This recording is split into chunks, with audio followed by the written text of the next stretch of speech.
وظیفہ جو اس کے خالق اور مالک نے متعین کیا ہے، جس کو دین کہتے ہیں، اس دین کے اندر اس کے لیے ہر موقع پر کامیابی اور ہر پریشانی کا حل رکھا ہے، اور آگے اس کو آخرت کی نعمتیں مل جائیں اس کے لیے انتظامات پورے فرما رکھیں، اور یہ استعدادیں اس اعتبار سے ہیں۔ یہ فانی دنیا جس کی قیمت اللہ کے نزدیک ایک مچھر کے پر کے برابر بھی نہیں ہے، اس کے اعتبار سے اس کی استعدادیں اور صلاحیتیں نہیں ہیں، اس کی تو کوئی قیمت ہی نہیں اللہ کی، کہ کبھی نظر کرم سے اس کو دیکھا ہی نہیں ہے، بلکہ اس پر جو اپنی صلاحیتوں کو لگاتا ہے وہ اپنے آپ کو بھی گرا دیتا ہے اور بے قیمت کر دیتا ہے۔ تو اس کو جن چیزوں سے نوازنا چاہتے ہیں تو اس کے اعتبار سے ہی اس کی تربیت ساری عالم ارواح میں ہی اس سے پوچھ لیا، الست بربکم قالوا بلی، پوچھ لیا اس سے کیا میں تمہارا رب نہیں ہوں؟ تو سب نے عرض کیا کیوں نہیں، آپ ہی ہمارے رب ہیں۔ تو رب ہونے کا اقرار پہلے سے کروا لیا کہ یہ اقرار ایسا ہے کہ اس کو اگر سامنے رکھ کر اپنی زندگی گزارے گا کسی موقع پر یہ پریشان نہیں ہوگا، اس کو سامنے رکھ کر اگر اس نے اپنی زندگی گزاری تو وہ نعمتیں اس کو نصیب ہوں گی جن کا یہ تصور بھی نہیں کر سکتا۔ تو پہلے سے یہ چیز اس کے اندر ودیت رکھ دی ہے، اس کے اندر اپنی ربوبیت کا اقرار کا بیج ہر آدمی کے اندر۔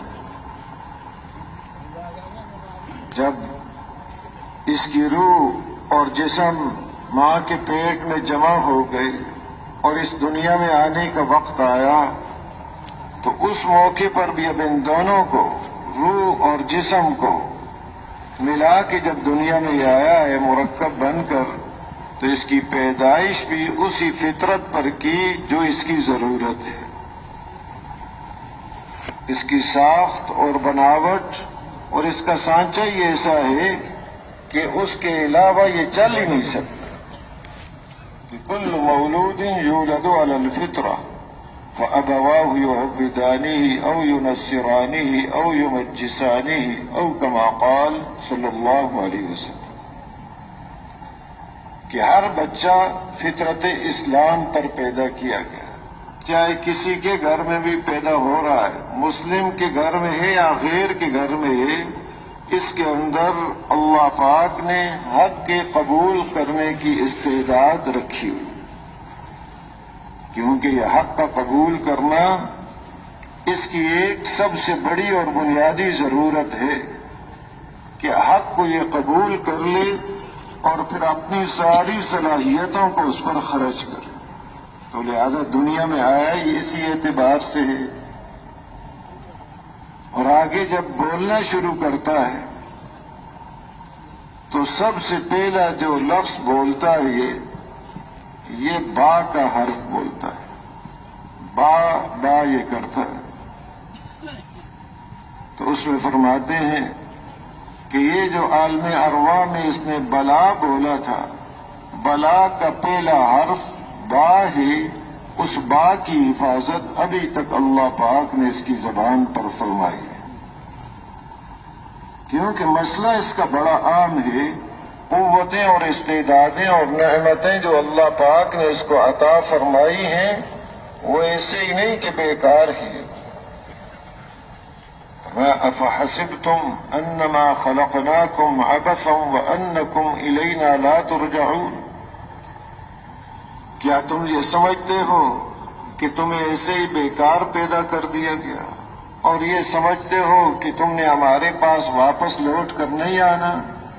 یہ دونوں سمجھ غلط ہیں۔ بیکار پیدا نہیں کیا، بہت بڑے مقصد کے لیے پیدا کیا۔ اور یہ بات نہیں کہ واپس لوٹ کر نہیں جانا، جس خالق اور مالک نے پیدا کیا ہے اس کے پاس ہم سب نے واپس لوٹ کر جانا، تو بیکار نہیں ہے، بہت بڑے مقصد کے لیے ہے، تو جو مقصد دیا ہے اسی کے مطابق اس کو پیدا کیا ہے۔ آگے پورے عالم کا نظام وہ اس کی راہبری اور رہنمائی کرتا ہے اس کے مقصد کی طرف۔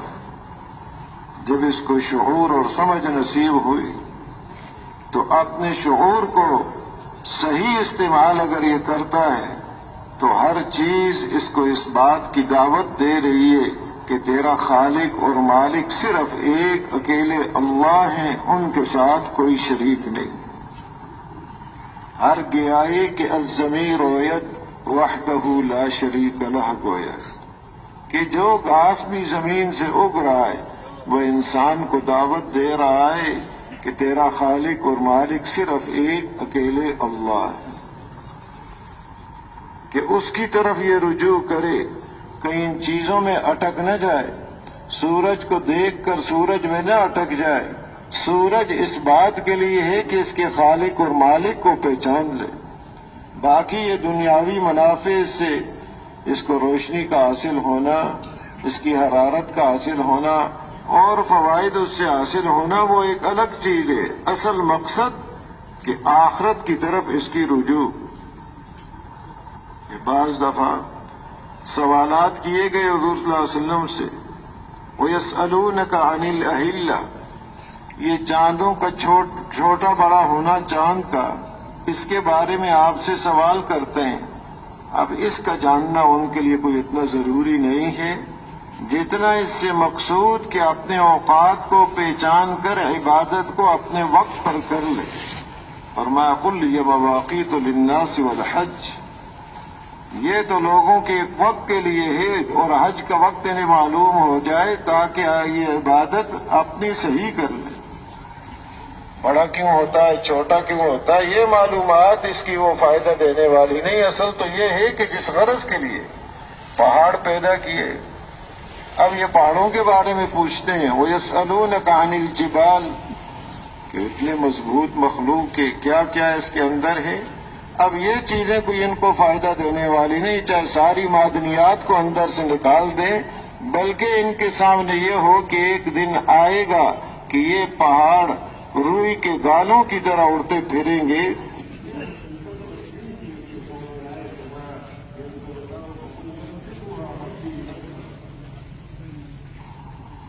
تو ان سوالات کے ذریعے سے بھی متوجہ کر رہے ہیں اپنے مقصد کی طرف کہ یہ دنیا کی چیزیں جو نظر آ رہی ہیں ایک مقصد کے لیے، ان کے اندر اللہ پاک نے آیات اور نشانیاں رکھی ہیں ان لوگوں کے لیے جو فکر کرتے ہیں، ان لوگوں کے لیے جو عقل رکھتے ہیں، ان لوگوں کے لیے جو اللہ کی ذات عالی پر ایمان لاتے ہیں، اور ان لوگوں کے لیے جو اس سے نصیحت حاصل کرتے ہیں۔ یہ ساری کائنات ان کے لیے ایک نشانی ہے کہ اپنے مقصد کی طرف آئیں۔ اتنا بڑا نظام ایک بہت بڑے مقصد کے لیے پیدا کیا گیا ہے تاکہ یہ اپنے مقصد سے غافل نہ ہو جائے۔ ہر چیز اس کے سبق کا اور اس کی عبرت کا ذریعہ ہے، ہر چیز سے اس کو سبق مل سکتا ہے۔ حضرت ابو درداء رضی اللہ تعالی عنہ جا رہے تھے، ایک آدمی اپنے دو بیلوں سے کام لے رہا تھا، تو اب ان دو بیلوں میں سے ایک بیل کام کرتے کرتے کھڑا ہو گیا اور دوسرا اپنا کام کر رہا ہے۔ اب عبرت حاصل کرنے والا، نصیحت حاصل کرنے والا، رہنمائی حاصل کرنے والا یہاں سے بھی رہنمائی لے لیتا۔ ایک اللہ والے فرماتے ہیں جب بھی گھر سے نکلتا ہوں جس چیز پر نگاہ پڑتی ہے وہ میرے لیے عبرت ہی عبرت ہے، سبق ہی سبق ہے اس کے اندر میرے لیے۔ تو حضرت ابو درداء رضی اللہ تعالی عنہ فرمانے لگے اب یہ بیل کھڑا ہو گیا تو کام کرانے والا اس کو مارے گا، اور جو کام کر رہا ہے اس کو کچھ بھی نہیں کہے گا۔ تو جس مقصد کے لیے، جس کام کے لیے اللہ نے انسان کو پیدا کیا ہے، اگر انسان اس کی طرف چل رہا ہے اور اس کی محنت کر رہا ہے مقصد کی، تو اس کو اللہ پاک کچھ نہیں کہیں گے، اور اگر یہ اس کی طرف نہیں جا رہا، اس سے رکا ہوا ہے، تو یہاں بھی اس کو ڈنڈے پڑیں گے اور آخرت میں بھی ڈنڈے پڑیں گے، یہاں بھی اس کی پٹائی ہوگی اور آخرت میں بھی اس کی پٹائی ہوگی، تو وہ تو سبق یہاں سے بھی لے لیتے۔ تو ہر چیز اس کے لیے ایک عبرت اور نشانی ہے کہ اپنے خالق اور مالک کو پہچان لے، کسی حال میں بھی اس کی توجہ اس سے ہٹے نہیں، مخلوق کی طرف نہ جائے۔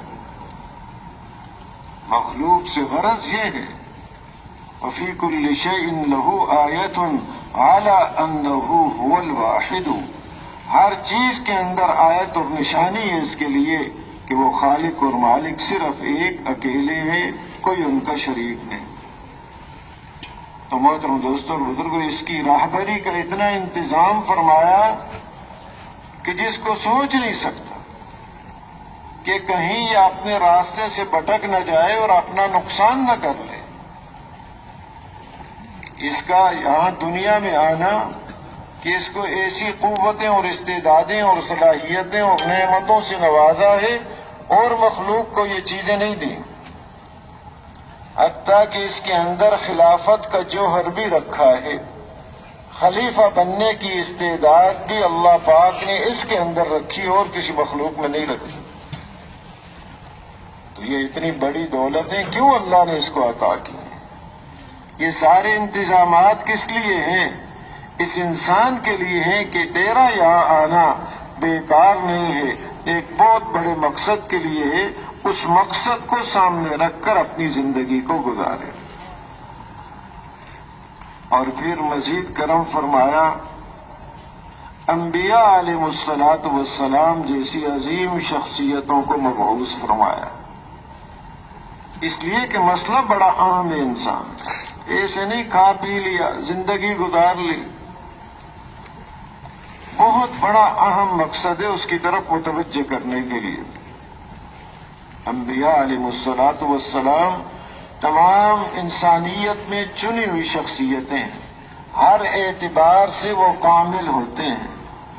ایک حدیث پاک کا مفہوم ہے کہ ہر نبی خوبصورت اور خوب آواز ہوتے ہیں، ان کی ظاہری شکل و صورت میں بھی کوئی کمی نہیں ہوتی، ظاہر کے اعتبار سے بھی خوبصورت اور باطن کے اعتبار سے بھی اعلیٰ استعدادوں اور قوتوں والے ہوتے ہیں کہ ایمان اور یقین کی دولت اعلیٰ درجے کی ان کو نصیب ہوتی ہے۔ توکل اور اللہ کی ذات عالی پر اعتماد، صبر و شکر، ایثار، جود و سخاوت، صفت احسان، ہر صفت کے اندر وہ کامل ہوتے ہیں، کوئی ان کے اندر کمی نہیں ہوتی، اور وہ پوری خیر خواہی کے ساتھ اس انسان پر محنت کرتے۔ کوئی ایک دو نبی نہیں بھیجے، تقریباً 1,24,000 انبیاء علیہ الصلوۃ والسلام کو مبعوث فرمایا، اور ایک روایت کے مطابق 1,00,000 اور دوسری میں 1,24,000 اور دوسرے میں فرمایا 2,24,000 انبیاء علیہ الصلوۃ والسلام کو مبعوث فرمایا۔ اور کوئی نبی کوئی دنیا کا کام سکھانے کے لیے نہیں آئے کہ ذمہ دارہ کیسے کرنا ہے، کارخانے کیسے چلانے ہیں، چیزیں کیسے بنانی ہیں، یہ اپنے تجربوں سے یہ چیزیں سیکھ لیتا ہے۔ ہر ایک نبی نے اس محنت کی طرف اور اس مقصد کی طرف اس کی رہنمائی کی جس کے لیے اس کو پیدا کیا گیا، کیونکہ مسئلہ اس کا بڑا اہم ہے، معمولی مسئلہ نہیں ہے کہ جتنی زیادہ نعمتوں سے اس کو نوازا اتنا زیادہ مسئلہ بھی اس کا اہم ہو گیا۔ ہر نعمت ایک اعتبار سے وہ نعمت ہے اور ایک اعتبار سے وہ امانت ہے، تو نعمت بھی ہے اور امانت بھی ہے۔ اب یہ اللہ پاک نے آداب و جوارے دیے، یہ نعمت بھی ہے اور امانت بھی ہے، یہ نہیں کہ کوئی خود لے کر کہیں سے آیا ہے، نعمت ہے، اس کا شکر کرنا اس پر واجب، امانت ہے، اس امانت کا حق ہے، اس حق کو ادا کرنا واجب۔ فرمایا ان السمع والبصر والفؤاد کل اولئک کان عنہ مسئولا، کہ اب یہ نعمتیں ہیں، کان ہے، آنکھ ہے، دل ہے، یہ اللہ پاک نے اس کو نعمتیں دی ہیں، ان میں سے ہر ایک کے بارے میں سوال کیا جائے، پوچھ ہوگی۔ یہ نہیں کہ کوئی اپنی اس کی چیز ہے کہیں سے لے آیا ہے، اللہ نے اس کو عطا کی ہے، خالق اور مالک نے اس کو یہ نعمت دی ہے۔ جس نے نعمت دی ہے وہ اس نعمت کا سوال بھی اس سے کرے گا، تو جتنی نعمتیں اس پر زیادہ اتنے ہی سوالات بھی اس پر زیادہ ہیں۔ تو محترم دوستوں بزرگوں، ظاہری نعمتیں بھی ہیں اور باطنی نعمتیں ہیں، ہر سانس مستقل ایک نعمت۔ شیخ سعدی رحمت اللہ علیہ فرماتے ہیں سانس کا آسانی سے اندر چلے جانا یہ ایک مستقل نعمت، آسانی سے باہر آ جانا مستقل نعمت، تو ایک سانس پر دو شکر اس پر واجب ہوئے۔ اور یہ آگے ایک ایک نعمت ایسی ہے کہ جس ایک ایک نعمت میں بے شمار نعمتیں رکھی ہوئی ہیں۔ اب یہ سانس لینا ایک نعمت ہے اور پورے جسم کی نقل و حرکت اللہ پاک نے اس کے ساتھ رکھی ہوئی ہے، تب وہ بے شمار نعمتیں اس ایک سانس کے اندر رکھی ہوئی۔ نعمتیں اس کی بے شمار کرنا چاہے تو شمار نہیں کر سکتا۔ تو محترم دوستوں بزرگوں، اس کے اوپر حقوق بھی بہت زیادہ ہے، اس لیے اس کو ایسے ہی نہیں چھوڑا۔ انبیاء علیہ الصلوۃ والسلام جیسی شخصیتیں، انتہائی شفیق اور مہربان شخصیتیں، پوری خیر خواہی کے ساتھ اس کے سامنے اس کا مسئلہ رکھتے کہ اس دنیا میں ایسے ہی زندگی نہ گزارنا، بلکہ بڑے ہوش کے ساتھ اپنی زندگی کو گزارنا کہ ایک ایک لمحہ وہ مستقل نعمت ہے اور اس کی پوچھ ہو۔ اور آگے ان کو اذیتیں پہنچائی جاتی ہیں، لیکن ان کے اندر کے جذبے میں فرق نہیں آتا کہ یہ ان کو سمجھ نہیں ہے۔ وہ آگے خیر خواہی کی باتیں کرتے ہیں، لیکن ناسمجھ انسان ان کو تکالیف پہنچاتے ہیں، پوری ان کی تکلیفوں کو برداشت کر رہے ہیں، ان کی خیر خواہی میں فرق نہیں آتا۔ جیسے کوئی نادان چھوٹا بچہ ہے اور بعض اگر کسی کا دماغ ٹھیک نہیں ہو گیا، وہ اپنے آپ کو آگ میں پھینک رہا ہے، اب ماں اس کو پکڑتی ہے، کھینچتی ہے، بچاتی ہے، اور ماں کے یہ بال کھینچ رہا ہے، ان کو اکھیڑ رہا ہے، ماں کو مار رہا ہے، لیکن وہ نہیں چھوڑ رہی۔ وہ جانتی ہے کہ یہ تکلیف کے اندر چلا جائے گا، ساری اس کی تکلیفوں کو برداشت کر رہی ہے، لیکن اس کو چھوڑ نہیں رہی۔ انبیاء علیہ الصلوۃ والسلام ماں سے زیادہ شفیق اور مہربان ہوتے ہیں۔ حضرت عبداللہ ابن شخیر رضی اللہ تعالی عنہ فرماتے ہیں رأیت رسول اللہ صلی اللہ علیہ وسلم وفی صدری عزیز کعزیز المرجل من البکاء۔ آپ صلی اللہ علیہ وسلم کو دیکھا کہ آپ کے مبارک سینے سے رونے کی وجہ سے ایسی آواز آ رہی تھی جیسے ہنڈیا اگلنے کی آواز ہوتی۔ اور دوسری حدیث میں حضرت بکر صدیق رضی اللہ تعالی نے عرض کیا شبت، آپ بوڑھے ہو گئے۔ آپ نے فرمایا شیبتنی ہود والواقعۃ وعما یتساءلون واذا الشمس کورت، کہ ان صورتوں نے مجھے بوڑھا کر دیا ہے، سورہ ہود، سورہ واقعہ، سورہ عما یتساءلون اور سورہ اذا الشمس کورت، کہ ان صورتوں کے اندر قیامت کیسے قائم ہوگی اس کا نقشہ بیان کیا گیا، کیا حال ہوگا سورج کا، چاند کا، سمندروں کا، انسانوں کا کیا حال ہوگا، حیوانوں کا کیا حال ہوگا، تو اس کو بیان کیا گیا۔ آگے جنت اور جہنم، اس کے منظر کو بیان کیا گیا، قیامت کے دن کی ہولناکیوں کو بیان کیا گیا، جنت اور جہنم والوں کو کیا ہوگا ان کے حالات کو بیان کیا گیا۔ تو یہ حالات ایسے ہیں کہ آدمی کے اوپر ان کا اگر استحضار ہو تو اس کو صرف آخرت کے علاوہ کسی اور چیز کی فکر ہی نہ ہو۔ اور ایسے سورہ ہود، اس کے اندر انبیاء علیہ الصلوۃ والسلام ان کے قصوں کو بیان کیا ہے، جن کو اللہ پاک نے داعی بنا کر اپنی قوموں کی طرف مبعوث فرمایا۔ سنہ مولانا الیاس صاحب رحمۃ اللہ علیہ فرماتے تھے کہ اس امت کے سامنے اللہ پاک نے قرآن پاک میں پہلے انبیاء علیہ الصلوۃ والسلام کے قصوں اور حالات کو بیان کیا جو دعوت دینے والے تھے، کیونکہ اس امت کے اوپر بھی ایک دعوت کی ذمہ داری آ رہی ہے۔ تو وہ جو بڑے داعی گزرے ہیں ان کے حالات بیان کیے، کیسے قوموں کو دعوت دی، آگے قوم نے کیا جواب دیا کہ بعضوں نے ان کی بات کو مانا اور بعضوں نے ان کی بات کو ٹھکرا دیا، ماننے والے کیسے کامیاب ہوئے اور نہ ماننے والے کیسے ناکام اور تباہ و برباد ہوئے۔ یہ حالات اس امت کے جس کے ذمہ دعوت کا کام ہے، اللہ پاک نے ان کے قصوں کو، حقائق کو بیان کیا۔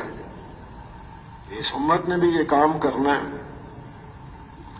اور فرماتے ہیں کہ اس سورت کے اندر ایک آیت ہے، فاستقم کما امرت ومن تاب معک۔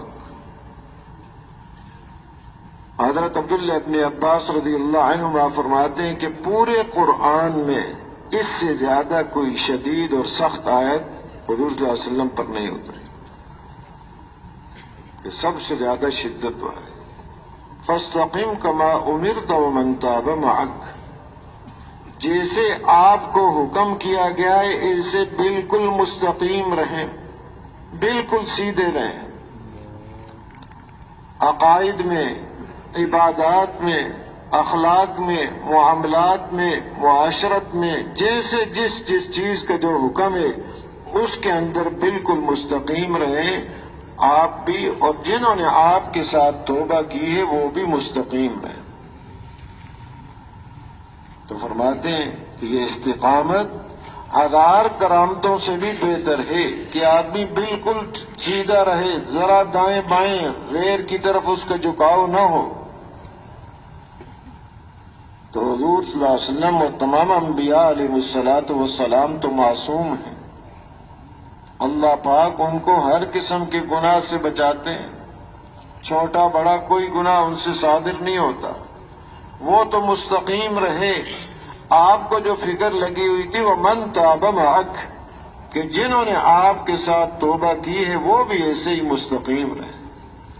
تو ان دو حدیثوں کو نقل کرنے کے بعد امام بہقی رحمۃ اللہ علیہ فرماتے ہیں کہ یہ جو حضور صلی اللہ علیہ وسلم کی کیفیت ان دو حدیثوں میں بیان کی گئی، ایک تو اس کی وجہ یہ ہے کہ جتنی معرفت اللہ کی آپ کو نصیب تھی اور کسی کو نصیب نہیں، تو اللہ کی انتہائی معرفت اس کی وجہ سے، اور دوسرا آپ کو اپنی امت کے بارے میں غم اور خوف لگا ہوا تھا، اس کی وجہ سے آپ کی یہ کیفیت۔ تو محترم دوستو بزرگوں، انسانیت کی خیر خواہی کے لیے انبیاء علیہ الصلوۃ والسلام کو مبعوث فرمایا کہ کہیں اپنے مقصد سے غافل نہ ہو جائے، اور آخر میں سارے نبیوں کے سردار حضرت محمد مصطفیٰ صلی اللہ علیہ وسلم کو مبعوث فرمایا کہ پوری خیر خواہی کے ساتھ وہ دعوت دے رہے ہیں، اگلے تکالیف پہنچا رہے ہیں، پتھر مار رہے ہیں، لیکن ان کے لیے فرشتے اب آئے، وہ کہہ رہے ہیں اگر آپ حکم دیں تو دو پہاڑوں کے درمیان ان کو پیس کے رکھ دیں، لیکن آپ فرما رہے ہیں کہ میں تو اللہ تعالیٰ کی ذات سے یہ امید کرتا ہوں اگر یہ مسلمان نہیں ہوتے تو ان کی نسلوں میں ایسے آدمی پیدا ہو جائیں جو ایک اللہ کی عبادت کریں، اس کے ساتھ کسی کو شریک نہ ٹھہرائیں۔ ایسی اندر خیر خواہی ہے، اس کے اندر فرق نہیں پڑ رہا، پوری اپنی طرف سے محنت کر رہے ہیں کہ یہ انسان اپنے مقصد کو سامنے رکھ کر زندگی گزارے۔ غزوہ احد میں 70 مسلمان شہید ہو گئے، حضور صلی اللہ علیہ وسلم بھی زخمی ہو گئے، خود کی 2 کڑیاں بھی گھس گئیں آپ کے چہرہ مبارک میں، دندان مبارک شہید ہوئے۔ بعض صحابہ نے عرض کیا کہ آپ ان کے خلاف بد دعا نہیں فرماتے، بد دعا فرما دیں، اتنی تکالیف پہنچا رہے ہیں یہ ہلاک ہو جائیں۔ آپ نے ہاتھ اٹھائے، اب بات سمجھنے لگے ابھی آپ بد دعا فرمائیں گے اللہ پاک ان کو ہلاک کر دیں گے، لیکن آپ نے کیا فرمایا؟ اللہم اہد قومی فإنہم لا یعلمون، اے اللہ میری اس قوم کو ہدایت دے دے، یہ جانتے نہیں۔ باوجود کہ اب اتنی تکالیف پہنچا رہے ہیں، لیکن اندر کا جذبہ یہ ہے کہ ان کو ہدایت نصیب ہو جائے. ہدایت کے بغیر اگر یہ اس دنیا سے گئے تو اتنا نقصان ہے ان کا کہ جس کا تصور نہیں کر سکتے. ایسی آگے مصیبتیں ان کے لیے ہیں کہ جس کو سوچ تک نہیں سکتے. ایسے ہی وادی قرا غزوہ خیبر کے موقع پر وہاں یہود ان کو دعوت دی. اب انہیں چاہیے تھا کہ خیر خواہی کی ایک بات ہو رہی ہے لیکن وہ مقابلے پہ اتر آئے. ایک اپنا پہلوان باہر نکالا, کہا اس نے کہ کون ہے میرے مقابلے میں آنے والا؟ تو حضرت علی رضی اللہ تعالی عنہ اس کے مقابلے میں آئے اور اس کو قتل کر دیا. پھر آپ نے جو باقی بچے پھر ان کو دعوت دی لیکن ان کی سمجھ میں نہیں آئی بات. پھر ایک اور ان کا پہلوان آیا میدان میں کہ کون ہے میرے مقابلے میں آئے گا؟ حضرت زبیر ابن عوام رضی اللہ تعالی عنہ اس کے مقابلے میں آئے اور اس کو قتل کر دیا. پھر آپ نے دعوت دی. یہ نہیں کہ ہو گئی دعوت, کافی ہے. حالانکہ اتنی کفایت تو کافی ہو گئی, ذمہ داری پوری ہو گئی, بات ان تک پہنچ چکی ہے. لیکن بار بار آپ دعوت دے رہے ہیں کہ یہ اپنی بات پر جو اڑے ہوئے ہیں اس کو چھوڑ دیں اور خیر خواہی جو ان کی دنیا آخرت کی اس پر ہی آ جائیں. اب پھر ایک آدمی ان کا نکلا, ادھر مسلمانوں میں سے ایک آدمی. پھر آپ نے دعوت دی. ایک ایک کر کے ان کا آدمی باہر آتا رہا. ادھر صحابہ اکرام رضی اللہ عنہ مجمعین ان میں سے ایک ان کے مقابلے میں جاتے رہے اور اس کو قتل کرتے رہے. 11 آدمیوں کو قتل کیا اور ہر ایک کے بعد آپ نے ان کو دعوت دی. چھوڑا نہیں ان کو کہ یہ اب مان لے, اب مان لے, ہو سکتا اب سمجھ میں آ جائے ان کی بات. آپ وہاں ٹھہرے رہے, آپ نے نمازیں وہاں ادا کی, ہر نماز کے بعد بھی ان کو دعوت دی لیکن وہ نہیں مان رہے. اتنی خیر خواہی اندر گھسی ہوئی ہے کہ یہ کہیں آخرت کے عذاب میں اگر پھنس گئے تو پھر وہاں 1000 سال تک چیخو پکار کرتے رہیں گے, کوئی سننے والا نہیں ہوگا ان کی. تو خیر خواہی کر رہے ہیں. تو محترم دوستو بزرگوں, ایسے انبیاء علیہ الصلوۃ والسلام کو مبعوث فرمایا. مکہ جب فتح ہوا تو ابو سفیان اس وقت تک مسلمان نہیں ہوئے, باہر نکلے ان کے حالات لینے کے لیے کہ کیا حالات ہیں. تجسس کے لیے گئے, 2-3 آدمی اور بھی ساتھ تھے. حضرت عباس رضی اللہ تعالیٰ عنہ نے پکڑ لیا, پکڑ کے اپنے خیمے میں لے گئے اور ان کو دعوت دے رہے ہیں, سمجھا رہے ہیں ان کو کہ حضور صلی اللہ علیہ وسلم نے اپنے صحابہ پر ایسی محنت فرمائی کہ آگے آپ کی محنت کو لے کر وہ چلنے والے بن گئے کہ جو آپ دعوت دیتے ہیں, جو آپ سمجھا رہے ہیں, اب صحابہ بھی وہ سمجھا رہے ہیں.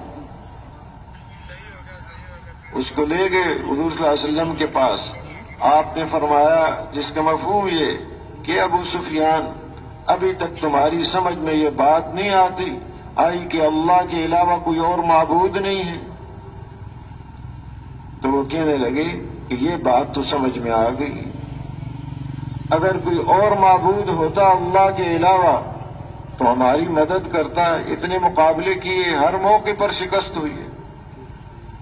پھر آپ نے فرمایا ابو سفیان ابھی تک تمہاری سمجھ میں یہ بات نہیں آئی کہ میں اللہ کا رسول ہوں. اب یہاں رک گیا وہ, کیونکہ وہ سمجھتا تھا کہ کوئی میرے قبیلے کا کوئی آدمی ہوتا. یہ تو اللہ کی طرف سے چناؤ ہوتا ہے جس کو یہ نعمت عطا فرمائے. تو حضرت عباس رضی اللہ عنہ پھر پکڑ کے لے آئے خیمے میں, پھر سمجھا رہے, دعوت دے رہے ان کو کہ جب تک حضرت محمد مصطفیٰ صلی اللہ علیہ وسلم کو اللہ کا رسول نہیں مانو گے اس وقت تک تمہاری نجات نہیں ہو سکتی. سمجھا رہے ہیں اس کو, کچھ سمجھ آئی, پھر لے آئے حضور صلی اللہ علیہ وسلم کی خدمت میں. تو آپ نے دعوت دی اور مسلمان ہو گئے. عباس رضی اللہ تعالیٰ عنہ نے عرض کیا کہ جی سردار اپنی قوم کا کوئی اس کی عزت افزائی کی جائے. تو آپ نے فرمایا کہ جو بھی ابو سفیان کے گھر میں داخل ہو گیا اس کو امن ہی امن. بڑا خوش ہوا، میرے گھر کو یہ مرتبہ نصیب فرمایا. لیکن عرض کیا کہ جی گھر تو میرا چھوٹا سا ہے، کتنے لوگوں کو امن ہوگا؟ آپ نے فرمایا جو بھی حرم میں داخل ہو جائے اس کو امن ہے. یہ بھی بڑی اچھی بات، اور زیادہ آ جائیں گے. پھر آپ نے فرمایا کہ جو بھی اپنے گھر کے دروازہ اندر ہو کے بند کر لے اس کو امن ہے. تب ہر آدمی اپنے گھر کے اندر اپنا دروازہ بند کر کے امن حاصل کر سکتا ہے، تو اس پر خوش ہو. ہاں جی آپ نے فرمایا. اب آپ آئے اپنی قوم کے پاس، جوانوں کو سمجھانے لگے ابو سفیان کہ جاؤ حضور اقدس صلی اللہ علیہ وسلم کی خدمت میں معافی مانگو، بڑی معافی عطا کرنے والے ہیں وہ. ادھر اس کی بیوی ہندا وہ رکاوٹ بن گئی. یہ وہ ہندا کی جس نے حضرت حمزہ رضی اللہ تعالی عنہ کا کلیجہ چبایا تھا، بڑی سخت عورت. کہنے لگی اس کی بات کو نہ مانو، یہ مروائے گا تمہیں، اس کو مارو. اس کے خلاف ہو گئی. وہ کہہ رہے ہیں کہ یہ تمہیں مروائے گی. جو میں کہہ رہا ہوں بچنے کی وہ صورت ہے، حضور اقدس صلی اللہ علیہ وسلم کی خدمت میں جاؤ اور معافی مانگو. تو یہ عورت ایسی سخت. اب جب دوسرا دن ہوا تو حضور صلی اللہ علیہ وسلم کی خدمت میں جا رہی ہے مسلمان ہونے کے لیے. تو کسی نے پوچھا کیا بات ہے؟ کل تک تو تیری یہ حالت تھی. تو اس نے کہا واقعی یہی حالت تھی، لیکن رات کو جو میں نے ان کا منظر دیکھا، ان کے خیموں کی طرف گئی کہ خیموں میں یہ کہ کوئی آئے گے، منا رہے ہوں گے فتح اپنی، شرابیں چل رہی ہوں گی، عصمتیں لٹ رہی ہوں گی، قتل و غارت ہوگی. لیکن وہاں گئی تو اندھیرا ہی اندھیرا. حرم میں آئی تو حرم میں دیکھا کہ حرم بھرا ہوا ہے، اور حرم کے اندر عبادت میں لگے ہوئے ہیں، نماز پڑھ رہے ہیں، کوئی قیام میں، کوئی رکوع میں، کوئی سجدے میں، کوئی دعا میں لگا ہوا ہے. ہمارے لیے دعائیں کر رہے ہیں کہ اللہ ان کو ہدایت نصیب فرما. اب یہ منظر جو اس نے دیکھا تو حضور صلی اللہ علیہ وسلم کی خدمت میں آئی اور آ کے کہنے لگی کل تک باہر یہ جتنے خیمے لگے ہوئے ہیں ان میں سب سے زیادہ برا اور مبغوض خیمہ میرے نزدیک آپ کا تھا، اور آج سب سے زیادہ محبوب خیمہ میرے نزدیک وہ آپ کا خیمہ ہے. اللہ نے دل کو پلٹ دیا کہ خیرخواہی والی محنت ہو رہی تھی، اس کے ساتھ اس کے مطابق ان کے ساتھ معاملہ ہو رہا تھا. جب یہ داخل ہو رہے تھے تو سعد بن عبادہ رضی اللہ تعالی عنہ انہوں نے مدینہ والوں میں سے، انصار میں سے، اپنی قوم کے سرداروں نے یہ کہا الیوم یوم الملحمہ، آج کا دن تو وہ دن ہے کہ جو بدلے لیں گے اور ان کی ایسی بوٹیاں کر دیں گے اور ان کو ماریں گے اور قتل کریں گے. حضور صلی اللہ علیہ وسلم نے جب یہ ان کی آواز سنی، ایک منادی کو بھیجا جاؤ اعلان کرو الیوم یوم المرحمہ، آج تو رحم کرنے کا دن ہے. تو یہ اعلان کروایا آپ نے اور ان سے جھنڈا لے کر ان کے صاحبزادے کو عطا کر دیا کہ ایسی رحمت اور ایسی شفقت، ایسی انسانیت کی خیرخواہی کہ جس کا تصور نہیں کر سکتے. آپ صلی اللہ علیہ وسلم حرم میں تشریف لائے، بیت اللہ کے اندر تشریف لے گئے. کچھ دیر بعد تشریف لائے، اب مکہ والے باہر کھڑے تو پوچھا میں تمہارے ساتھ کیا معاملہ کروں کہ آپ کریم لوگ ہیں، ایسا معاملہ کریں. تو آپ نے فرمایا کریم ابن کریم ابن کریم ابن کریم، یوسف ابن یعقوب ابن اسحاق ابن ابراہیم علیہ الصلاۃ والسلام، کہ یوسف علیہ السلام نے جیسے اپنے بھائیوں سے کہا تھا، جب بھائیوں کے سامنے بات کھل کر آ گئی کہ یہ ہے یوسف جن کے ساتھ ہم نے کیا معاملہ کیا تھا، کیا ظلم کیا تھا، کنویں کے اندر پھینک کر آ گئے. اب وہ تو ان سے فرمایا یوسف علیہ السلام نے لا تثریب علیکم اليوم، کہ میں بھی آج تمہیں وہی بات کہتا ہوں جو میرے بھائی یوسف علیہ السلام نے کہی کہ تمہارے اوپر کوئی پکڑ نہیں ہے، انتم الطلقاء، تم اللہ کے لیے آزاد ہو. اب یہ معاملہ، یہ شفقت، یہ چیزیں کیا بتا رہی ہیں کہ انسان کا مسئلہ معمولی مسئلہ نہیں ہے. اس کا مسئلہ بڑا اہم اور بڑا نازک ہے. اس کے اوپر جو آگے حالات آنے والے ہیں، صرف یہ دنیا کی زندگی نہیں ہے اس کی کہ بس چند روزہ زندگی اس نے گزار لی. آگے بڑی منزلیں ہیں اور ان ساری منزلوں کا دار و مدار اس وقت پر ہے جس میں آج ہم چل رہے ہیں. کہ جس میں آج ہم چل رہے ہیں اس پر دار و مدار ہے کہ یہ کیسے گزار رہا ہے. اپنے مقصد کو سامنے رکھ کر زندگی گزار رہا ہے یا اپنی چاہتوں کو اپنے سامنے رکھ کر زندگی گزار رہا ہے. گزار رہا ہے، رک نہیں رہی کسی کی زندگی، لیکن اپنے سامنے اس کے کیا ہے؟ ہوگا وہی جو خالق اور مالک کا ارادہ ہے. یہ ہو نہیں سکتا کہ اس کی چاہتیں پر ہی سب کچھ ہوتا رہے. وہ تو فرماتے ہیں کہ ساری دنیا بھی اگر کسی ایک انسان کو دے دی جائے تو یہ ساری دنیا ایک آدمی کی بھی چاہت کو پورا نہیں کر سکتی. اتنی چاہتوں کا سمندر اللہ نے اس کے اندر رکھا ہوا ہے کہ اس کو یہ پورا نہیں کر سکتے. اور چاہتے اللہ نے رکھی ہیں اس کے اندر، خواہشات رکھی ہیں. خواہشات پھر کس لیے رکھی ہیں اللہ نے؟ جب ساری دنیا مل کر ایک آدمی کی خواہشات کو پورا نہیں کر سکتی تو رکھی کس لیے؟ تو پریشان کرنے کے لیے اس کو نہیں رکھی. چاہتیں رکھی ہیں، رکھنے والے خالق مالک حکیم ذات ہے وہ. ان کے ہر کام میں حکمتیں ہی حکمتیں ہیں. چاہتیں رکھی ہیں اس لیے کہ یہ اصل جنت کا باشندہ ہے، وہاں سے آیا ہے، وہاں کے مطابق اس کی چاہتیں اس کے اندر رکھی ہوئی ہیں. چاہتوں کو پورا کریں گے وہ ضرور، لیکن چاہتوں کے پورا کرنے کی یہ جگہ نہیں، چاہتوں کے پورا کرنے کی جگہ جنت ہے. یہ تو برتن ہی اس کا چھوٹا ہے دنیا کا. تو اللہ پاک نے اس کے اندر چاہت بھی رکھی، خواہشات بھی رکھی ہیں اور خواہشات کو قربان کرنا بھی رکھا ہوا ہے. ہر آدمی خواہشات کو قربان کر رہا ہے. دنیا میں کوئی ایسا نہیں ہے کہ اس کی خواہشات پوری ہو رہی. ہاں، رخ جون سے اختیار کر رکھا ہے وہ الگ بات ہے. یہ نہیں کہ جس نے خواہشات کا راستہ اختیار کیا ہے تو اس کی خواہشات تو پوری ہو، اور جس نے اللہ کو راضی کرنے کا راستہ اختیار کیا اس کی پوری نہ ہو. یہ بات نہیں، دونوں اپنی خواہشات کو قربان کر رہے ہیں. دونوں خواہشات کو قربان کر رہے ہیں، اور خواہشات رکھی بھی ہیں اور خواہشات کو قربان کرنا بھی اللہ نے رکھا ہے. اب آدمی کی چاہت ہے گھر میں رہے، آرام سے رہے، بیوی بچوں کے پاس رہے، باہر سفر کی مشقت نہ ہو، گرمی بارش دھوپ کی مشقت اس کو نہ ہو. یہ گھر میں آرام سے رہنا چاہتا ہے، ایک خواہش ہے آدمی کی. لیکن ایک دوسری خواہش بھی رکھی ہوئی ہے، مال کمانا، مال کو جمع کرنا، حاصل کرنا، یہ بھی ایک خواہش اللہ نے رکھی ہوئی ہے. اب اس چاہت کے لیے گھر کی چاہت کو قربان کرتا ہے.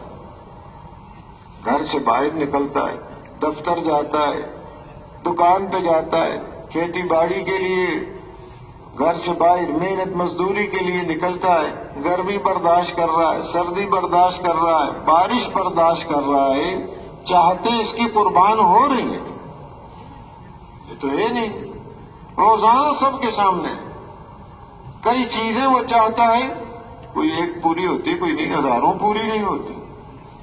یہ چاہتا ہے کہ بوڑھا نہ ہو، چاہے کتنا ہی اپنے آپ کے اوپر کوئی چیزیں استعمال کرتا رہے، یہ بوڑھا ہو کے رہتا ہے. یہ چاہتا ہے اس کے بال سفید نہ ہو، سفید ہو کے رہتے ہیں، تو بچ نہیں سکتا اس سے. یہ چاہتا ہے بیمار نہ ہو، یہ بیمار ہو کے رہتا ہے. یہ چاہتا ہے کہ مرے نہیں، یہ مر کے رہتا ہے. تو یہ نہیں کہ چاہتے ہیں اس کی پوری، تو چاہتے تو قربان کر رہا ہے.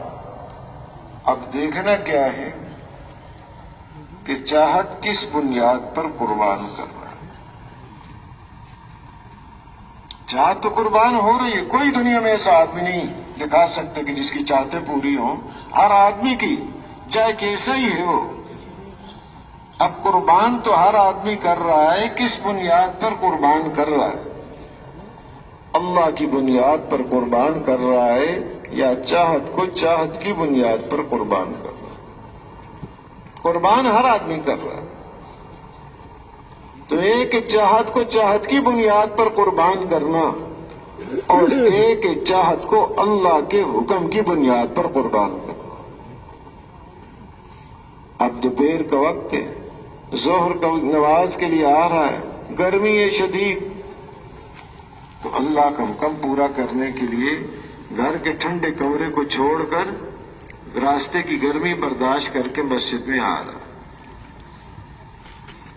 اب یہ اللہ کے حکم کی بنیاد پر چاہت کو قربان کر رہا ہے۔ روزہ رکھنے کا حکم آیا، کھانے پینے کو اس نے آگے پیچھے کر دیا، اللہ کے حکم کی بنیاد پر اپنی چاہت کو یہ قربان کر رہا ہے۔ اب یہ اللہ کی چاہت پر، اللہ کے حکم کی بنیاد پر، اللہ کے چاہنے پر جب چاہت کو قربان کرتا ہے تو اللہ پاک بڑے قدردان ہیں۔ ومن اراد الآخرة وسعى لها سعيها وهو مؤمن فأولئك كان سعيهم مشكورا، جو آخرت کا ارادہ کرتا ہے اور آخرت کے لیے محنت اور سعی اور کوشش کرتا ہے تو فرمایا یہ وہ لوگ ہیں کہ جن کی محنت کی اللہ کے ہاں بڑی قدر کی جائے۔ دنیا کے ہاں کوئی قدر نہیں ہے۔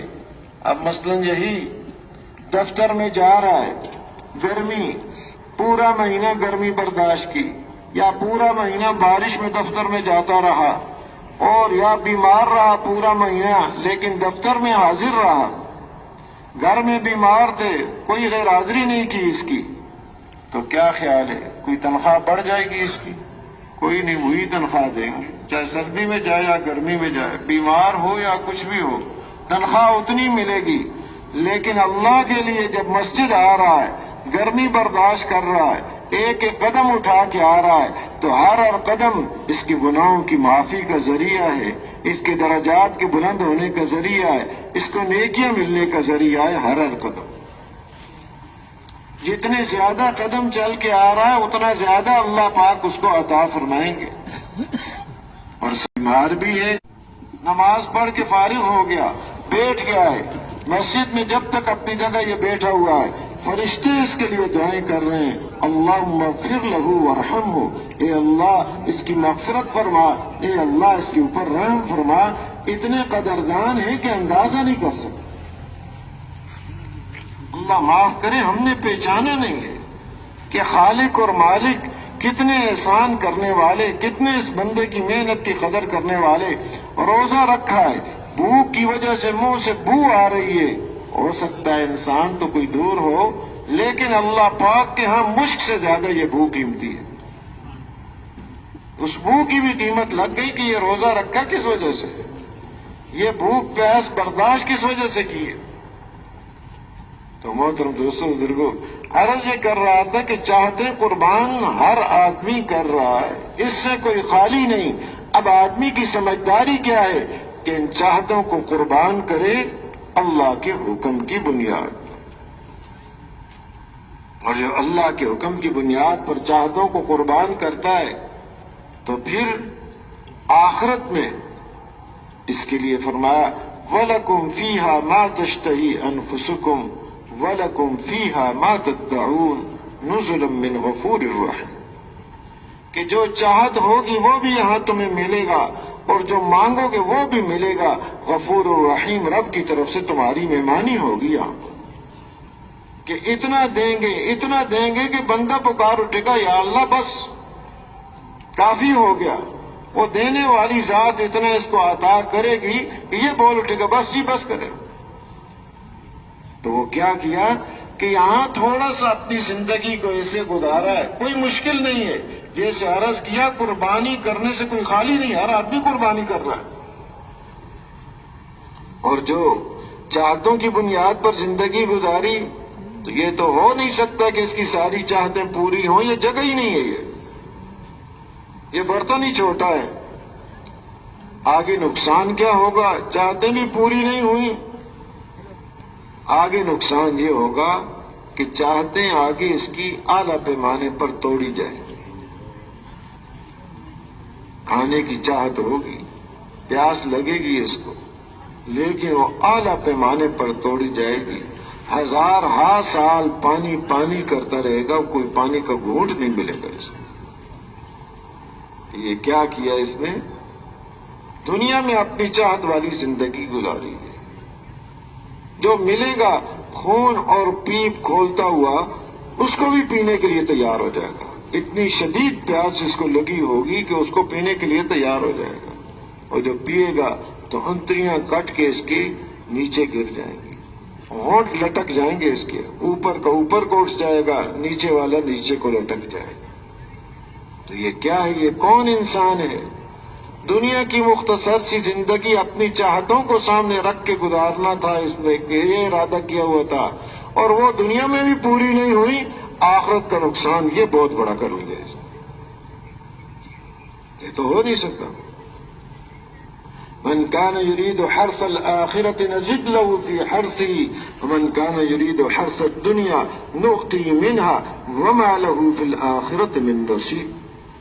کہ جو آخرت کی کھیتی کا طالب ہوتا ہے اس کو سامنے رکھ کر اپنی زندگی گزارتا ہے، فرمایا اس کی کھیتی کو ہم اور زیادہ بڑھا دیتے ہیں، اور جو دنیا کی کھیتی کا طالب ہے اس میں اتنا ہی ملتا ہے جو مقدر ہے، اس سے زیادہ کوئی لے نہیں سکتا کہ اس کی طلب دنیا کی زیادہ ہے تو زیادہ مل جائے گا. وما له في الآخرة من نصیب. ہاں، نقصان کیا ہوا؟ بہت بڑا نقصان ہوا کہ آخرت میں اس کو کچھ بھی نہیں ملے گا، کوئی حصہ ہی نہیں ہوگا اس کا. تو محترم دوستو، دیکھو زندگی گزر رہی ہے، کوئی روک سکتا نہیں ہے. سمجھداری آدمی کی کیا ہے؟ اس چیز کو سامنے رکھے جو آگے پیش آنے والی. یہ انسان کی سب سے بڑی سمجھداری ہے. حضرت عبداللہ ابن عمر رضی اللہ تعالی عنہما فرماتے ہیں کہ چند انصار 10 میں ان کے ساتھ 10واں آدمی تھا، حضور صلی اللہ علیہ وسلم کی خدمت میں آئے.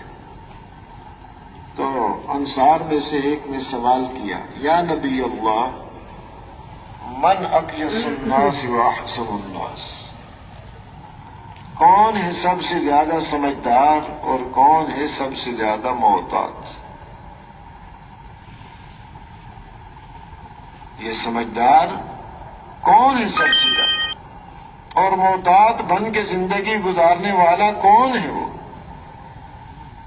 یہ سمجھداری کے بارے میں شیخ سعدی رحمت اللہ علیہ فرماتے ہیں کہ یہ آدمی میں ایک بیماری ہے، ہر آدمی اپنے آپ کو سب سے زیادہ عقل مند سمجھتا ہے. وہ فرماتے ہیں کہ فرض کر لو کہ دنیا میں کوئی عقل نہیں ہے، پوری دنیا میں کوئی عقل ہے ہی نہیں، لیکن پھر بھی ہر آدمی یہ دعویٰ کرتا ہے کہ میرے جیسا عقل مند کوئی بھی نہیں. ہر آدمی یہ کہتا ہے کہ سب سے بڑا عقل مند میں. بھائی دنیا میں عقل ہے ہی نہیں تو تیرے اندر کہاں سے ہے؟ یہ ایک بیماری ہے آدمی میں.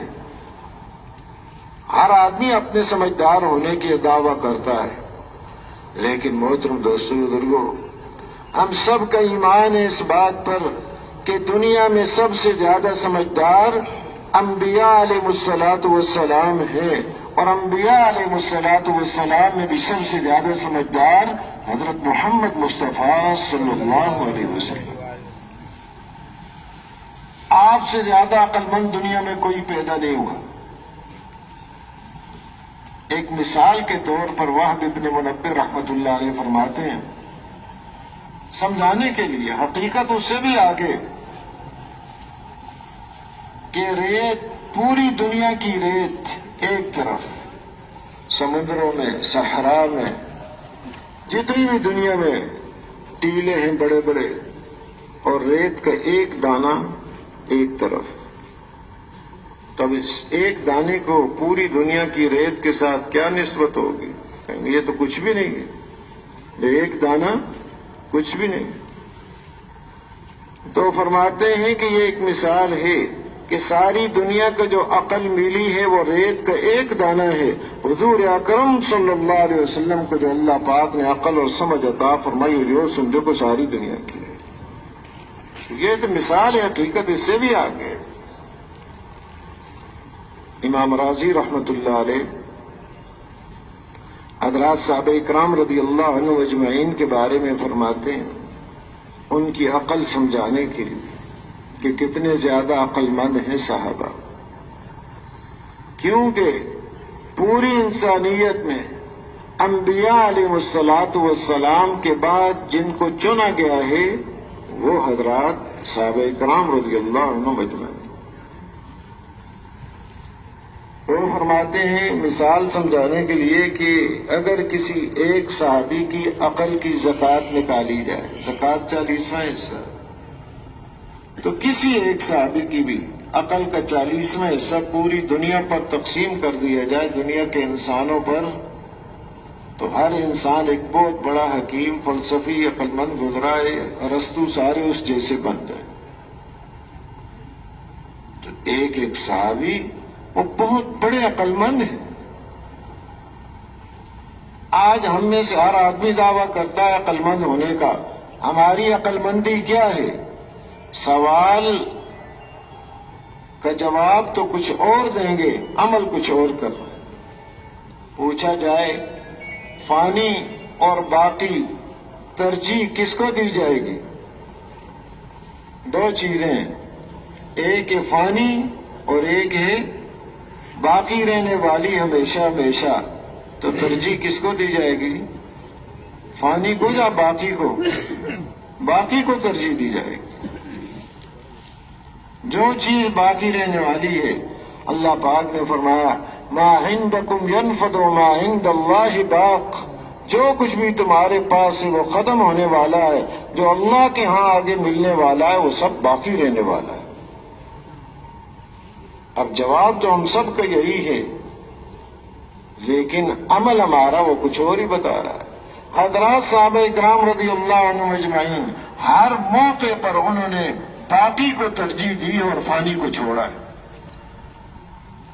جب بھی موقع آیا، پھل پکے ہوئے ہیں، قرضے ہیں، خرچے بڑھے ہوئے ہیں، کھجوروں کے باغ پکے ہوئے ہیں، حکم آ گیا اللہ کے راستے میں جانے کا۔ اب ظاہری عقل تو کچھ کہے گی کہ بھائی قرضے تمہارے اوپر اور بالکل باغ تیار کھڑا ہے، لیکن اس کو نہیں دیکھا، باقی کو ترجیح دی، اللہ کے راستے میں نکل گیا۔ منافقین نے کہا کہاں جا رہے ہو؟ بڑی گرمی ہے۔ اب وہ آدمی کہ بھائی گرمی ہے، چلو گرمی کا موسم ہے، بعد میں چلے جانا۔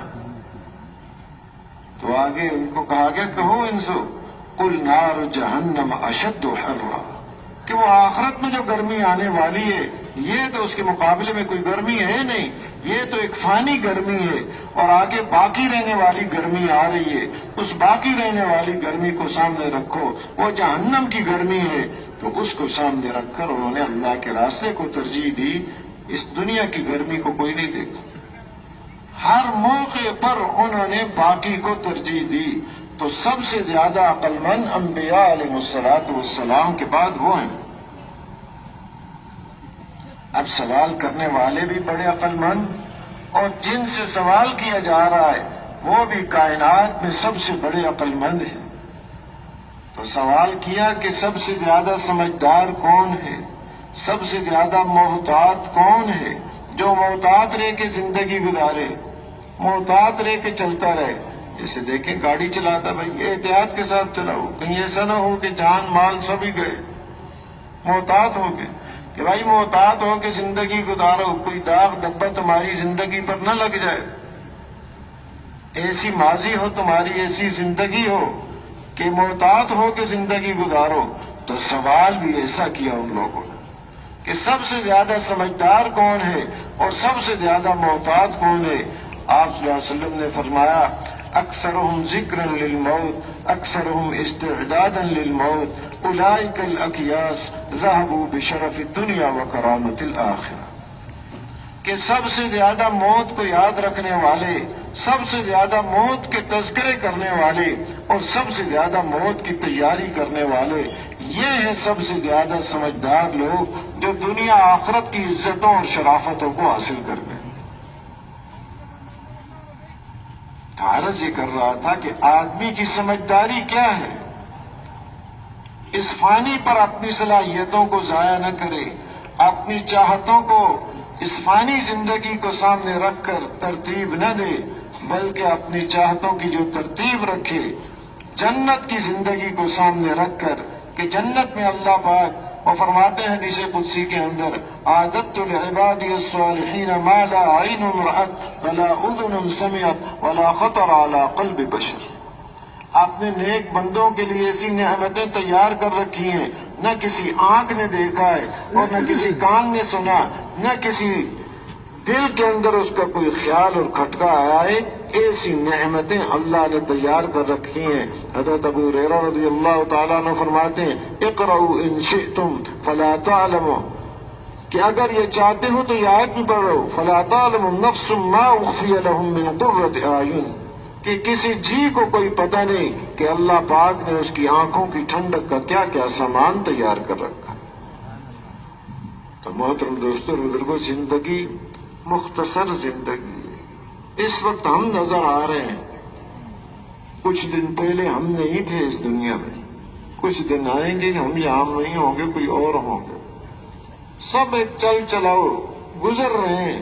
یہ گزرگاہ ہے ایک، گزارنی کیسے؟ صرف یہ نہیں کہ گزر جائے، اس زندگی کو بنانے کے لیے اللہ نے بھیجا ہے. اس کا ایک ایک لمحہ اتنا قیمتی ہے جس کا ہم اندازہ نہیں کر سکتے، اس کا اندازہ ہی نہیں ہو سکتا. ابن عطاء اللہ اسکندری رحمۃ اللہ علیہ فرماتے ہیں لا تنظر الى صغر النفس، سانس کے چھوٹا ہونے کو نہ دیکھو کہ سانس آیا گیا ختم ہو گیا، کہ تھوڑی دیر لگی اس میں ختم ہو گیا سانس. انظر الى قدرها والى ما يعطي الله فيه للعبد، اس کی قدر و قیمت کو دیکھو اور اس ایک ایک سانس میں اللہ پاک جو بندے کو عطا فرماتے ہیں اس کو دیکھو. تو لہذا اپنے ان سانسوں کو قیمتی بناؤ. آج دنیا میں ہر آدمی یہی بول رہا ہے وقت کو قیمتی بناؤ. ہر آدمی یہ کہہ رہا ہے وقت کو قیمتی بناؤ. تاجر بھی یہ کہہ رہا ہے، کارخانے والا بھی یہ کہہ رہا ہے، زمیندار بھی کہہ رہا ہے وقت کو قیمتی بناؤ. بجائی کا وقت آ گیا ہے، اگر دیر کر دی تو پھر فصل نہیں اٹھا سکو گے، وقت قیمتی بناؤ. دن رات ایک، کٹائی کا وقت آ گیا ہے، جلدی کرو، دن رات ایک کر دے. پوری پوری رات ایک ایک جگہ پر کھڑے ہو کے وہ کام کر رہے ہیں کہ جی وقت کو قیمتی بنا رہے ہیں. گرد و غبار برداشت کر رہے ہیں جی، کٹائی کا زمانہ ہے، کھانے کا زمانہ ہے، اس میں سستی نہیں کر رہے، بارش نہ ہو جائے اور کچھ نہ ہو جائے. اور ادھر تاجر کہ عید کا موسم آ گیا ہے، کپڑے بیچنے، جوتیاں بیچنی ہے، دن رات ایک کر رکھا ہے. درزی ہے وہ بھی دن رات ایک کر رکھا ہے جی وقت کو قیمتی. سکول کالج پڑھنے والا امتحان آ گئے، وقت کو قیمتی بناؤ. ہر آدمی یہ جملہ بول رہا ہے اور اپنی سمجھ کے اعتبار سے وقت کو قیمتی بنا رہا ہے. تو یہ سارے اپنے اپنے اعتبار سے وقت کو قیمتی بنا لیں. تاجر بھی بہت مال جمع کر لے، کارخانے والا بھی اتنی چیزیں بنا لے کہ زمین سے لے کے آسمان تک کی ساری فضا کو نئی نئی ایجادات سے پر کر دیں، یہ بنا دیں. اور زمیندار بھی بڑی فصل اٹھائے کہ اس سال بہت فائدہ ہوا، اور پڑھنے والا بھی کہے کہ میں سب سے اعلیٰ نمبروں پر پاس ہو گیا اور یہ ڈگری مل گئی مجھے. اپنے اپنے اعتبار سے ہر ایک نے اپنے وقت کو قیمتی بنایا. اللہ کے نزدیک ایک مچھر کے پر کے برابر بھی کوئی قیمت نہیں. وہ زندگیاں لگائی انہوں نے، قیمتی زندگی لگائی ہے، لیکن آگے ملے گا کیا؟ ملا کیا اس پہ؟ مان لیا بڑی ڈگریاں حاصل کر لیں، مان لیا ہزاروں کارخانے بنا لیے اور مال جمع کر لیا اور بڑی عمدہ فصل اس نے حاصل کی ہے. فرمایا قل هل ننبئكم بالاخسرین اعمالا الذین ضل سعیهم فی الحیاة الدنیا وهم یحسبون انهم یحسنون صنعا. کہ بتائیں ان کو، هل ننبئكم، کیا بتائیں تمہیں ہم کہ سب سے زیادہ اپنی محنتوں اور اعمال کے اعتبار سے خسارے والے کون ہیں؟ محنتیں کی ہیں، یہ نہیں کہ محنت نہیں کی، خوب محنت کی، خوب تھکے ہیں، لیکن ہیں خسارے والے. کہ وہ کون ہیں؟ الذین ضل سعیہم فی الحیات الدنیا، کہ دنیا میں جو محنتیں کی تھیں وہ سب کی سب آج بیکار ثابت ہو. وَهُمْ يَحْسَبُونَ أَنَّهُمْ يُحْسِنُونَ صُنْعًا، اور وہ یہ سمجھا کرتے تھے کہ میں تو بڑے کارنامے کر رہا ہوں، میرا تو بڑا نام روشن ہو گیا ہے، بڑی چیزیں میرے نام پر آ گئی ہیں، بڑی دنیا مجھے جانتی ہے، یہ ایجادات ہیں اس کی. فرمایا ساری محنتیں بیکار ہو گئی. یہ سمجھ رہے ہیں کہ میں بڑا مشہور ہو گیا اس لائن میں، پوری دنیا مجھے جانتی ہے. آپ نے اس کھیل کے میدان میں شہرت حاصل کی اور تجارت کی لائن میں حاصل کی، دنیا کی ڈگریوں میں حاصل کی، ایجادات میں حاصل کی، ساری محنتیں بیکار ہو جائے گی. بلکہ جو محنت کی صلاحیت خالق اور مالک نے عطا کی تھی اس کی پوچھ ہوگی وہ کہاں خرچ کر کے ہے. یہ محنت کی دولت کس غرض کے لیے دی تھی اور کہاں لگا کے آ گئی. یہ نہیں کہ صرف ضائع کیا ہے، بلکہ اپنی محنت کو اپنے خلاف استعمال کیا، اپنے پاؤں پر خود کلاڑی ماری ہے. تو یہ کیا وجہ بنی کہ اپنی محنت کو ایسے ہی فرماتے ہیں کہ اگر دین کا کام کر رہے ہیں لیکن رخ دنیا کی طرف ہے، اندر دنیا کی عظمت اور بڑائی بیٹھی ہوئی ہے، دین کا کام بھی اس کی محنت یہ ساری قیامت کے دن بیکار ثابت ہو جائے. بڑی محنت کی، بڑی جماعتیں نکالی، بڑے اس کی وجہ سے تشکیلیں ہوئی ہیں، زندگیاں لوگوں کی بدل گئی ہیں، توبہ نصیب ہو گئی ہے، لیکن اندر جذبہ اگر کچھ اور ہے تو فرمایا ان کی محنتیں بھی قیامت کے دن بیکار ثابت ہو جائے. کہ قیامت میں سب سے پہلے بلایا جائے گا کہ جان اللہ کے راستے میں لگا دیے، اور وہ کہے گا یہ اللہ تیرے لیے لگائی. اللہ پاک فرمائیں گے تو جھوٹ بول رہا ہے. جب اندر کے جذبے بدل جاتے ہیں، دنیا سامنے ہوتی ہے تو جھوٹ بولنے پر بھی یہ سب تیار ہو جاتا ہے، شرم اندر نہیں رہتی، اللہ کے سامنے بھی جھوٹ بولتا ہے. اور دین کا علم پڑھنا پڑھانے والے کہ جی اللہ تیرے لیے یہ کام کیا تھا، تو کہا جائے گا تو اس لیے کہ عالم کہا جائے، قاری کہا جائے، سو وہ کہا جا چکا، اب یہاں ہمارے پاس کچھ بھی نہیں ہے، اوندے منہ جہنم میں ڈال دیا جائے. مال خرچ کر رہا ہے، کوئی خیر کی جگہ باقی نہیں چھوڑی، اب وہ پوچھا جائے گا تو کہے گا اللہ اسے خرچ کیا، آپ کے لیے کیا. ہاں کیا تو ہے، لیکن یہ جو کہہ رہا آپ کے لیے کیا، یہ تو جھوٹ بول رہا ہے، کذب کا صاف اللہ پاک اس سے کہیں گے. اندر اگر دنیا کا رخ ہے، دنیا سے ہونا ہے، دین کے اعمال بھی کر رہا ہے، اللہ کے سامنے بھی جھوٹ بول دے گا. محترم دوستو، اس لیے پہلی اور بنیادی چیز یہ ہے دل کا رخ آدمی کا اللہ کی طرف ہو جائے. اگر یہ اللہ کی طرف ہو گیا، اب اگر کوئی دنیا کا کام بھی کر رہا ہے اس میں اللہ کے حکم کو سامنے رکھ کر جب یہ کرے گا تو یہ دنیا کا کام بھی اس کے لیے دین بنے گا. اور اگر دنیا کی طرف رخ ہے تو دین کا کام بھی جو کر رہا ہے وہ دنیا بنے گا. تو یہ ایک محنت کا وقت ہے. عرض یہ کر رہا تھا کہ یہ زندگی کے لمحات ہیں، گزر رہے ہیں. ہر آدمی یہ دعویٰ کر رہا ہے کہ وقت کو قیمتی بناؤ، اور اپنی سوچ کے اعتبار سے قیمتی بھی بنا رہا ہے.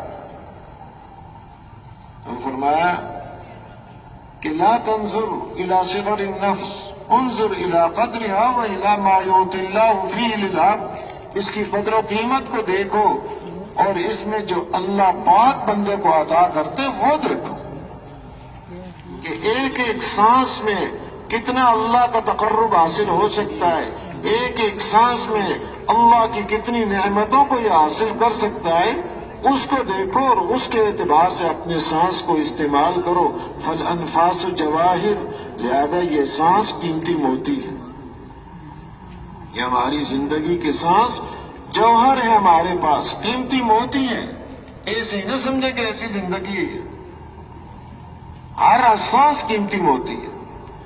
آگے وہ پوچھتے ہیں ہم میں سے ہر ایک کو خطاب کر کے، اور سوال وسیلہ بھی واحد کا انہوں نے بیلا، سب کے لیے نہیں کہ ایک ایک کو سوال کر کے پوچھتے ہیں. هل رأيت أحدا يرمي جوهرة على مزبلة اے میرے مخاطب، ایک ایک مخاطب، کہ کیا کبھی تو نے دیکھا ہے کہ جوہر کو، قیمتی موتی کو کوئی کوڑا کرکٹ پر پھینکتا ہے؟ کیوں جی، دیکھا ہے کبھی؟ یہ سوال کا جواب مانگ رہے تو کبھی کسی نے نہیں دیکھا کہ ان موتیوں کو پھینکے۔ جو پھینکے گا موتی کو گندگی پر، کبھی یہ تو اس کا دماغ ٹھیک نہیں۔ دنیا کے سارے موتی ایک طرف جمع کر دیے جائیں، ایک دفعہ سبحان اللہ کہنے کے مقابلے میں ان کی کوئی قیمت ہے ہی نہیں۔ سبحان اللہ کی جو قیمت ہے کہ ساری دنیا کے موتی اس کا مقابلہ نہیں کر سکتے، مچھر کے پر کے برابر بھی ان کی قیمت۔ سبحان اللہ کی اللہ کے ہاں قیمت ہے، تو ایک ایک سانس میں ہم کتنی دفعہ سبحان اللہ کہہ سکتے ہیں، کتنی دفعہ اللہ کا ذکر کر سکتے ہیں، تلاوت کر سکتے ہیں، دعوت دے سکتے ہیں۔ تو محترم دوستو، دیکھو یہ زندگی بہت مختصر اور بہت قیمتی ہے۔ قیمتی بنے گی کب؟ جب اس کو اللہ کی نسبت پر خرچ کیا جائے۔ ان سانسوں کو اللہ کی نسبت پر ہم استعمال کریں، نفس کی نسبت پر ان کو استعمال نہ کریں، اللہ کے امر کو سامنے رکھ کر ان کو استعمال کریں۔ یہ اس کے آنے کا دنیا میں مقصد ہے کہ اللہ پاک اس کو عطا کرنا چاہتے ہیں اور نوازنا چاہتے ہیں، اور بہت کچھ عطا کرنا چاہتے ہیں جس کا یہ تصور بھی نہیں کر سکتا، لیکن وہ کس پر؟ اللہ کی نسبت کی بنیاد پر۔ اس لیے اس کو اللہ پاک نے نعمتوں میں سے ایک نعمت محنت کی دولت بھی عطا فرمائی ہے۔ ہر آدمی کے پاس محنت کی دولت ہے، ہر آدمی محنت کر رہا ہے، کوئی محنت سے خالی ہے نہیں دنیا میں۔ اور محنت کس لیے کر رہا ہے؟ ہر آدمی محنت کر رہا ہے کامیاب ہونے کے لیے۔ ذرا سی بھی عقل جس میں موجود ہے کامیابی کے لیے محنت کرتا ہے، ناکامی کے لیے کوئی محنت نہیں کرتا۔ ہاں، عقل نہیں ہے تو اس کا مسئلہ ہی اور ہے۔ ذرا سی بھی عقل موجود ہے تو اس کی محنت کامیاب ہونے کے لیے ہے، لیکن ہر آدمی اپنی محنت میں کامیاب بھی ہے کہ نہیں؟ دعویٰ ہر آدمی کر رہا ہے میں اپنی محنت میں کامیاب ہوں، جس رخ کو میں نے اختیار کیا ہے اس میں کامیاب جا رہا ہوں، ہر آدمی یہ کہہ رہا ہے، لیکن حقیقت اس کی کھلتی ہے موت کے وقت۔ فرعون نے بڑے دعوے کیے، بڑے اعلان کیے اپنی قوم میں، اور کہہ رہا الیس لی، قوم کو پکار کے، یا قوم الیس لی ملک مصر وہذہ الانہار تجری من تحتی افلا تبصرون، کہ میری قوم کہ دیکھتے نہیں میرے پاس یہ ملک مصر ہے، یہ نہریں ہیں میرے محلات کے نیچے بہہ رہی ہیں، کیا تم دیکھتے نہیں؟ یہ جملہ بھی آگے بڑھ، کیا تم دیکھ نہیں رہے؟ وہ دیکھ رہے ہیں، وہ تو سمجھ رہے ہیں ہاں بھائی ملک مصر ہے، اس کے پاس نہریں ہیں، یہ تو بڑا کامیاب ہے، بڑی محنت ٹھیک جا رہی ہے اس کی۔ اور آگے بڑھ کے ایک بات کہتا ہے، موسیٰ علیہ السلام کی شان میں گستاخی کے لفظ بولتا ہے، کہتا ہے ام انا خیر من هذا الذي هو مہین ولا يكاد يبین، کہ میں بہتر ہوں یا یہ بہتر؟ مہین کے لفظ کے گھٹیا، نعوذ باللہ موسیٰ علیہ السلام کو یہ کہہ رہا ہے گھٹیا، کیونکہ جب آدمی ایک بگڑ جائے، اندر یہ چیز گھس جائے، تکبر اور یہ غرور، تو پھر وہ نہیں سمجھتا اب نبی کو کیا کہہ رہا ہے۔ حالانکہ ہر نبی عزت والے ہیں، وجاہت والے ہیں، اور خود موسیٰ علیہ السلام کے بارے میں صاف قرآن میں بھی آیا وَكَانَ عِندَ اللَّهِ وَجِيهًا، وجاہت والے ہیں حضرت موسیٰ علیہ السلام، ہر نبی وجاہت والے ہیں۔ اور یہ اپنے غرور میں یہ لفظ بول رہا ہے میں بہتر ہوں یا وہ ہے، کہ ان کے پاس تو کوئی سونے کے کنگن نہیں ہے۔ اب یہ سمجھ رہا ہے سونے کے کنگن جس کے پاس ہوں گے، سونا ہوگا، وہ ہے بڑا بہتر آدمی اور کامیاب آدمی، جس کے پاس نہیں ہے وہ ناکام ہے۔ اور ان کے سامنے کوئی فرشتے ہاتھ باندھ کے کھڑے ہو جائیں، جیسے یہ سمجھتا میرے سامنے فوجیں کھڑی ہوتی ہیں، تو اب یہ سمجھ رہا ہے محنت کی ہے فوج پر، فوج میرے سامنے ہے تو کامیاب ہوں۔ تو یہ نعرے اپنی قوم کے سامنے ایسے لگائے فما فاستخف قومه فاطاعوه انهم كانوا قوما فاسقين کہ اپنی قوم کی بھی عقل مار دی ایسے نعرے لگا لگا کر، اور وہ تھے ہی فاسق لوگ۔ عقل ہی ختم ہو جاتی ہے ایسی باتیں سن سن کے کہ بھائی کیا ہو رہا، بس ادھر ہی چل پڑے، جو آواز سنی ادھر جا رہے ہیں۔ تو محترم دوستوں بزرگوں، قرآن پاک کوئی قصے کہانی کی کتاب نہیں، یہ ہدایت کی کتاب ہے۔ یہ جو اللہ پاک نے اس میں بیان کیا ہے، جو بھی قوموں کے قصے ہیں، انبیاء علیہ الصلوۃ والسلام کے، ماننے والوں کے، نہ ماننے والوں کے ہیں، یہ ہدایت ہے اس امت کے لیے کہ یہ اس قسم کی باتیں قیامت تک انسانیت کرتی رہے گی۔ اپنی اپنی محنت میں ہر ایک اپنے آپ کو کامیاب سمجھے گا، جیسے یہ فرعون کامیاب سمجھ رہا کہ کامیابی کی یہ چیزیں ہیں، میرے پاس یہ چیزیں ہیں، ملک ہے، فوجیں ہیں، سونے کے کنگن ہیں، نیرے ہیں، یہ ہے کامیابی کی چیزیں۔ اب جب پکڑ کا وقت آیا، جب غرق ہونے لگا، اب اس وقت کہنے لگا ایمان لایا میں اس رب پر جس پر بنو اسرائیل ایمان لائے۔ اب حقیقت اس کی کھل گئی، اب وہ سارے نعرے ختم ہو گئے اس کے۔ ایسے ہی دنیا میں جب تک موت کا پنجہ نہیں پڑتا، ہر آدمی اپنے آپ کو اپنی محنت میں کامیاب سمجھتا۔ کتنا اس کو سمجھاؤ سمجھ میں آ نہیں دی اس کی بات۔ وہ کہہ رہا ہے جس رخ کو میں نے اختیار کیا ہوا ہے وہ رخ ہے کامیابی والا، لیکن جب حقیقت سامنے آتی ہے، موت ایک ایسی حقیقت ہے، آج تک اس کا کوئی انکار کرنے والا پیدا ہو ہی نہیں سکا۔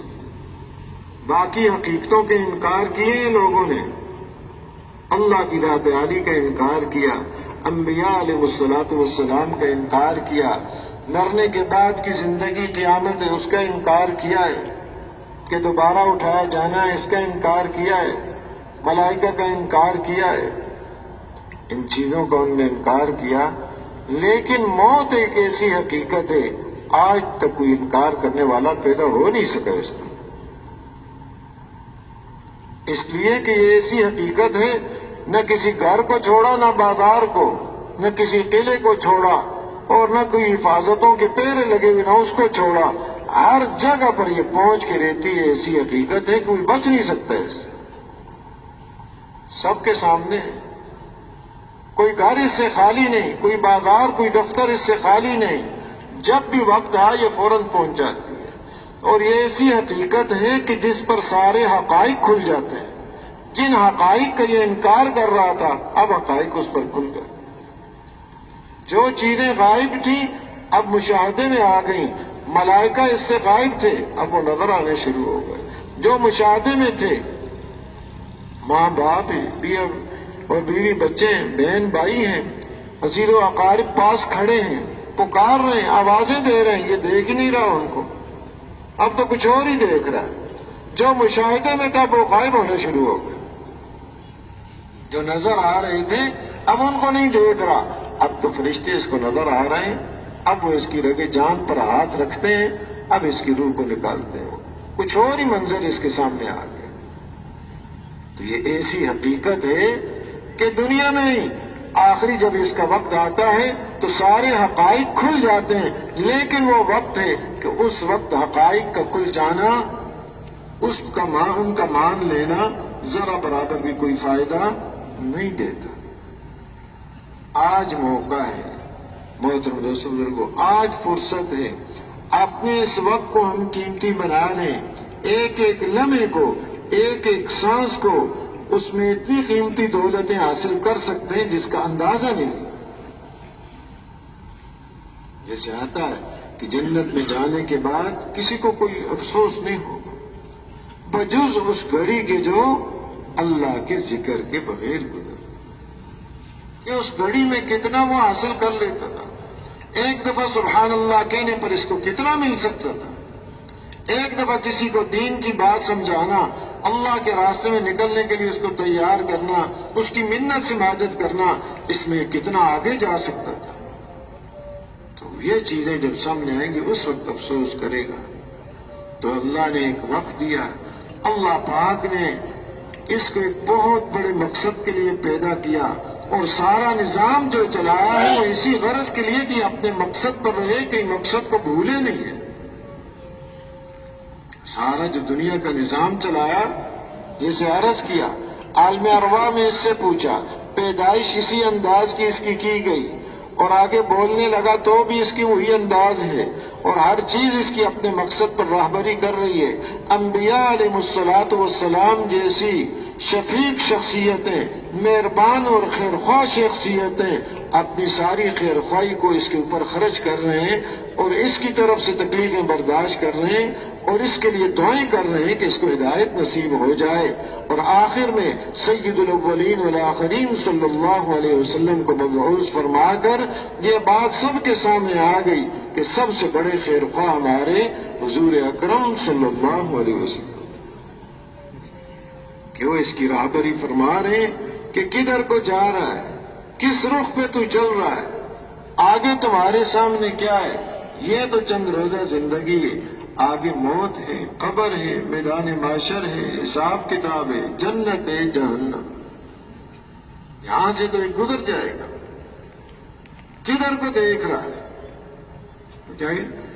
کہ قدم سوئے مرقد، رخ سوئے دنیا، کدھر دیکھ رہے ہو، کدھر جا رہے ہو؟ قدم تو جا رہا ہے قبر کی طرف اور دیکھ رہا ہے پیچھے دنیا کی طرف، تو کدھر دیکھ رہے ہو، کدھر جا رہے ہو؟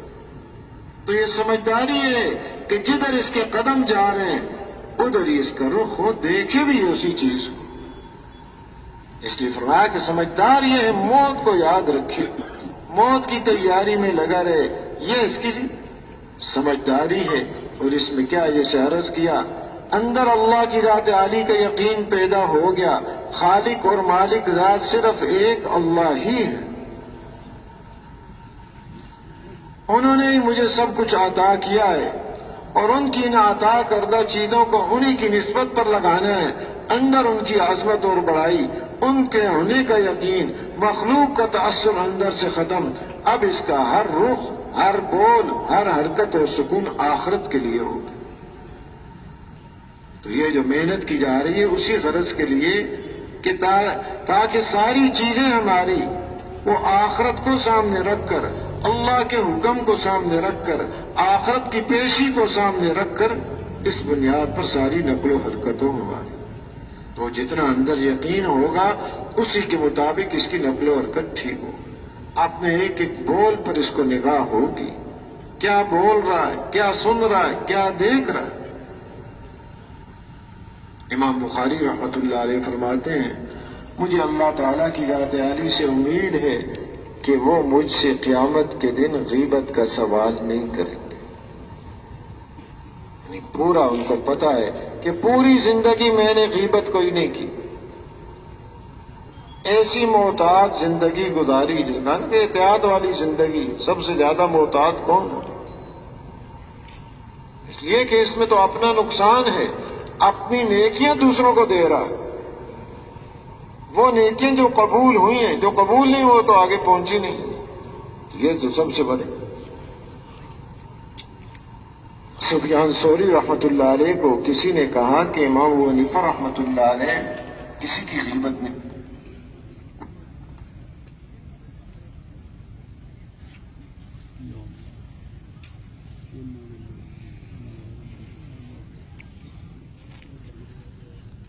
سب بند ہو گئے۔